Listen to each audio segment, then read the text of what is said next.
Une échelle de 5 stades suivant les capacités de la personne atteinte a été développée. Cette échelle n'est qu'un guide général et une personne atteinte peut se situer entre 2 stades. Stade 1.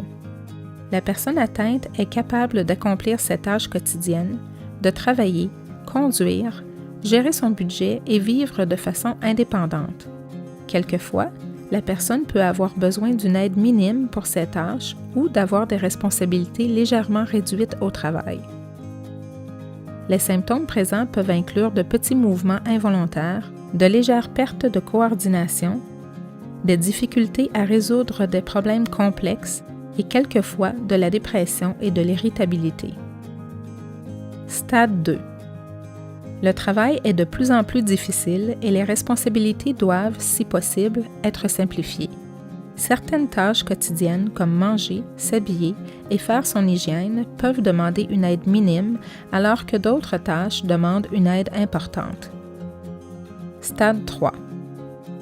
Les mouvements involontaires, les tics et les troubles d'équilibre sont plus présents. Il est également plus difficile de compléter les tâches volontaires telles que marcher, parler et avaler. La personne peut faire des chutes et perdre du poids. Elle perd sa capacité de travailler et de conduire. Elle nécessite une aide importante pour la gestion des finances, des tâches ménagères et pour la plupart des activités quotidiennes telles que manger et faire son hygiène. À ce stade, il peut être nécessaire d'obtenir l'aide du CLSC ou un placement en résidence de type intermédiaire. Stade 4. La personne atteinte n'est plus en mesure de gérer ses finances ou de faire ses tâches ménagères. Des soins peuvent être fournis à domicile, mais les besoins de la personne seraient mieux traités dans un établissement de soins de longue durée. Stade 5. La personne atteinte a besoin d'aide pour toutes les activités quotidiennes, manger, s'habiller et faire son hygiène personnelle.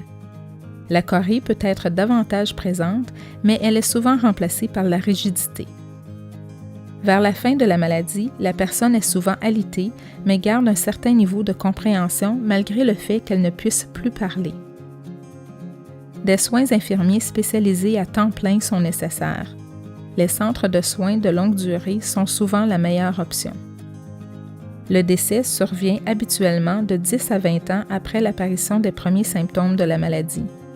Le décès est lié à des complications telles que la pneumonie, l'étouffement, l'embolie pulmonaire et les infections.